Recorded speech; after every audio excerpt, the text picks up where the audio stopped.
G'day folks, Connor here from CW Tech Reviews, back with another video. And today we're doing a video on is the Canon M50 still worth it in 2020. I'm currently recording this on the Canon M50, 24 frames per second. Now why would anyone buy a Canon M50 in 2020? And I guess it's going to come down to price and features. I bought the Canon M50 2 years ago for the same reasons. Price and features.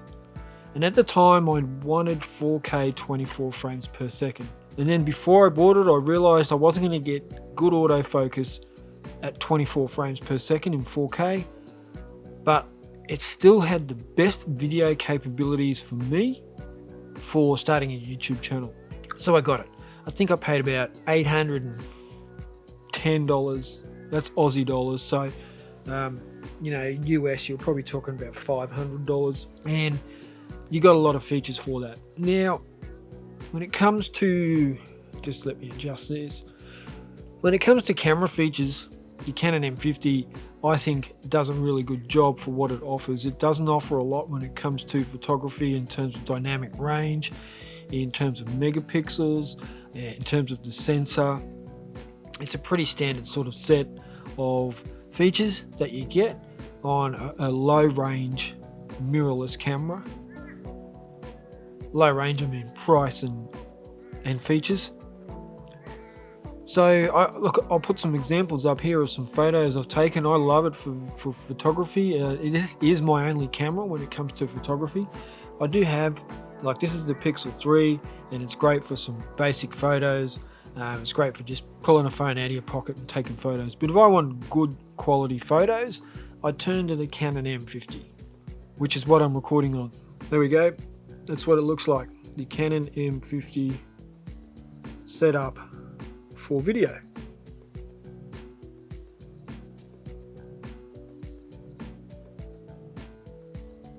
Which I think does the job. That's a 10 to 18mm lens with an ND filter on it and a Rode video microphone.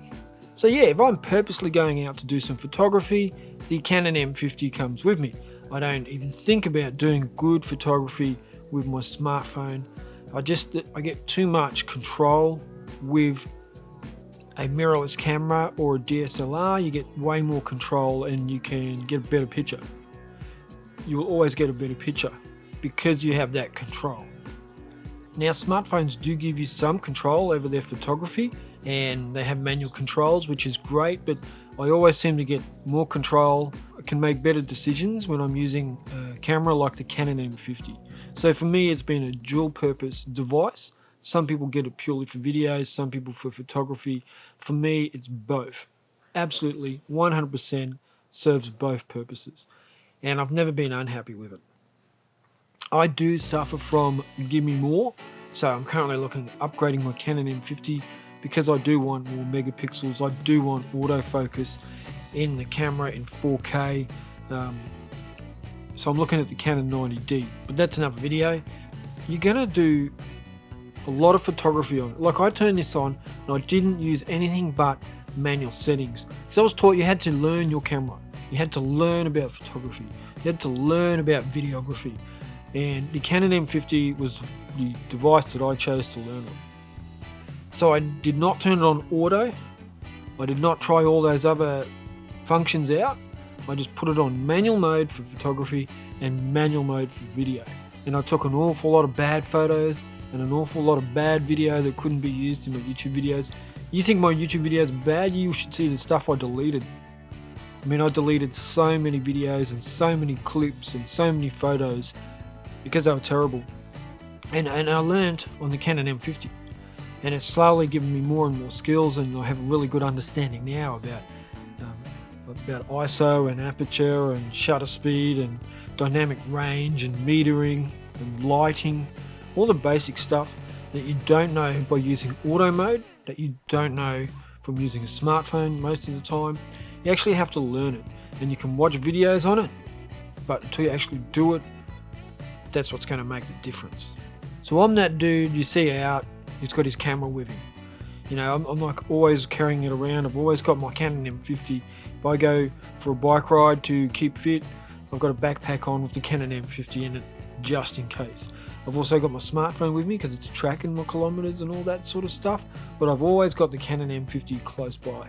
I take it to work, and every day I'm at work before lockdown, every day at work I would go for my lunch break and I'd go for a 3-kilometer walk and take photos. And every day I would do the same thing, and I'd just go to the same places and take the same photos, and it was all about practice. So you've got to ask yourself, why would I be considering getting the Canon M50? If you're not interested in photography, then I don't recommend it. If you're not interested in recording video, then I don't recommend it. If you're just one of those people that watch a bit of YouTube, watch Netflix, snap photos of your family or friends when they do something stupid, you probably don't need the Canon M50.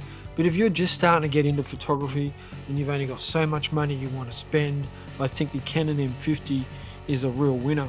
So I'm going to go through the features why I still love my Canon M50 and why I think it's a good camera to pick up in 2020. For video features, you have 120 frames per second. Yes, it's at 720p, but you can get some good slow-mo footage in good light, and you can use it, and it does look pretty good. Then you have 1080p. You can film in 24 frames per second, 25, 30, 50 and 60 frames per second at 1080p. And some of that looks great. It's really good footage when it's slowed down. And someone recently commented on one of my other videos. They said, "What did you do? Your video looked really crisp." And it's because I was filming in 1080p 60 frames per second. Normally I'd film in 24 frames per second. So there's a lot different. And it was noticeable to the viewer who normally watches my content. And then you have 4K, and it's 23 frames per second. But in 4K you have that contrast autofocus. That hasn't changed, and I don't think it ever is going to change. I don't think they're going to update the firmware. You get what you get when you buy the Canon M50. The Canon M50 still has the latest and greatest processor, the Digic 8 that Canon has released. So they haven't improved on the Digic 8 since 2018, since this was released. This is, I think, one of their first smartphones that come with it, and that gives you that Bluetooth and Wi-Fi, NFC, or being able to access your smartphone. So you can take a short video clip or photos on your camera, transfer it straight to your phone, and upload it on the go for you Instagram fanatics and Facebook lovers and all that sort of stuff. So a lot of features in terms of connectivity and sharing. Comes in with 24 megapixels on a CMOS sensor, so that's 1.6 crop. This lens is a 10 to 18mm lens. This is currently at 10mm. On a full frame sensor, this would be 16mm. So you get a smaller frame and less depth into your photos. But that doesn't really matter. You just change your lens and you can work around the pros and cons of that. Now, the Canon M50 range of lenses is pretty limited. It's down to about 6, but I spent $100 on an adapter. So I can also now attach, I think it's about 300 different Canon lenses, and third-party lenses can fit on my Canon M50. So there you can see it. That's it here. If I attach that little section there to my camera, then I get access to all the EF and EFS lenses on the market as well. And there's a lot of history there, a lot of lenses that you can pick up and adapt to your Canon M50. Now, it doesn't adapt to RF lenses, and I don't know if it ever will, but they are next level, those RF lenses, in terms of cost. I mean, you look at I think it's a 16 to 35 RF 2.8 lens is coming in at around $3,000 to $4,000. It is astronomical. You could buy 7 or 8 Canon M50s with a kit lens for the same price. So, you know, this camera is where it needs to be for budget, and the person who's going to buy this is going to have their own agenda. I really do like it for vlogging or run and gun, because you can just attach a microphone straight to the hot shoe, attach it to a gimbal. It is small, it is light, you can carry it pretty much anywhere, and you're not going to have any of bulk. It's nice and light, especially again with the kit lens. And your flippy screen for vlogging. As you can see, the autofocus is really cool. It just follows me everywhere I go. Sometimes it can drop out though if it thinks it sees another person in the frame, or if it sees the person in the frame, it'll focus maybe on them as well, or go back and forth. But Canon's always been known as, one, for their color science, and 2, for their autofocus, as long as I've been recording anyway, which is 4 years or so.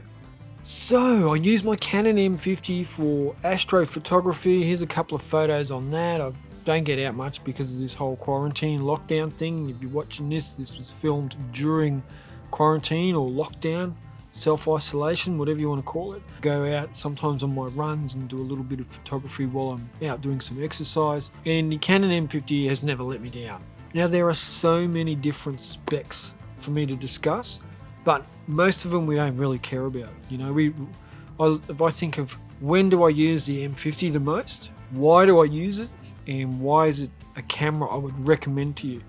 And look, for video, obviously it's the video quality, 1080p, 24 frames per second is really nice. The amount of lenses you have access to just by buying that one adapter. You got the flippy screen, you got your microphone input. It is basically a dream camera for a vlogger in terms of price and what it can do. And I see a lot of big YouTubers use this for their run and gun sort of camera while they're out doing how-tos for photography and that sort of thing. They will vlog with the M50 and then do their main work with, say, their Canon 5D or their Canon EOS R, or whatever it is that they're currently using. But they'll use the M50 to vlog with because of its ability, because of its autofocus, because of its color, and because of its versatility. So if you're thinking about doing video work with the Canon M50, you're onto something. It's worth picking up, especially for that price. If you're just getting in and you want to learn about manual control and manual focus and all those different camera settings you can use when you're in manual mode, then the Canon M50 is something you need to consider. For photography, it might be something you want to consider. There is a lot of products on the market around this same price point where they compete well with the Canon M50 for photography, and probably some that do a lot better. For me though, the Canon M50 has been fine, and like I'm showing you photos now of pictures I've taken with the Canon M50, and I've always been happy with them. You know, sometimes I start to doubt myself a little bit, and then I show people some of my photos and I get some good feedback on the photos, and that sort of invigorates you a little bit more. So yes, the Canon M50 in 2020 is definitely still something you could pick up, you could consider as part of your kit. So thank you for watching the video. I really appreciate it. I appreciate all your support. If you could do me a favor and share this video, that'd be fantastic. Thank you for watching.